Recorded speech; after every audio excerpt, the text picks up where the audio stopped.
Welcome back, Jedis. This is Barbican 2, your host, with Jedi Learning, and we're here to talk about another piece of that brain. Last time we spoke, we talked about the forehead, and how that's one of the funniest pieces of your brain. Many people have got clout on how big their forehead is, but when you realize you have forethought there, you have control of your executive functions, which is your ability to pay attention, to control other tasks with your brain, such as reasoning, forethought, and planning, and strategy. All that is in the forehead. But I got another piece of the brain that's even funnier than that, and that's the back of your head. Because we all know people that got big, gigantic hook heads that got clowned when they was little. I got a few cousins that had that nice little hook. If you think about it, the Egyptians had some long back of their heads too, and that's why people keep saying that they aliens, which is very interesting. But you also have other cultures and civilizations which shaped the heads of their babies so they could have a nice back of the head. But what's in the back of the head? Well, inside of your hook is a lobe of your brain called the occipital lobe. And the occipital lobe controls vision. Oculus rift, occipital, oculus, all of these have to do with the eyes, being able to see. Binoculars, okay?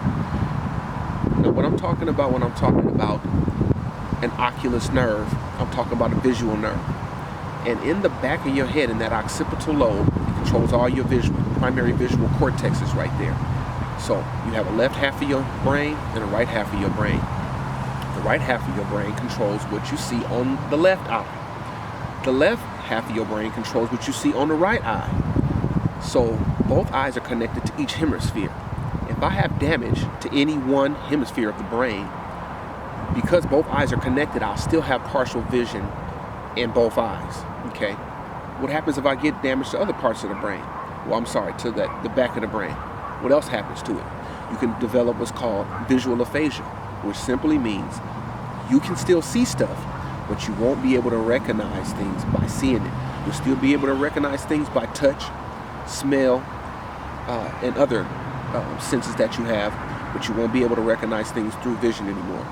So don't fall on the back of your head. Try not to get any injuries to the back of the head, because the first thing that will go is your vision. So this wasn't meant to get too deep. It was just meant to give you an introduction and an idea of what the back of your head contains. So don't clown people when they got a big hook head, because that might mean that they have excellent vision and can recognize things with excellent visual memory. Okay? Once again, this is Barbican 2 with Jedi Learning. Hope you guys learned something, and we still resurrecting communities through superior education. Peace.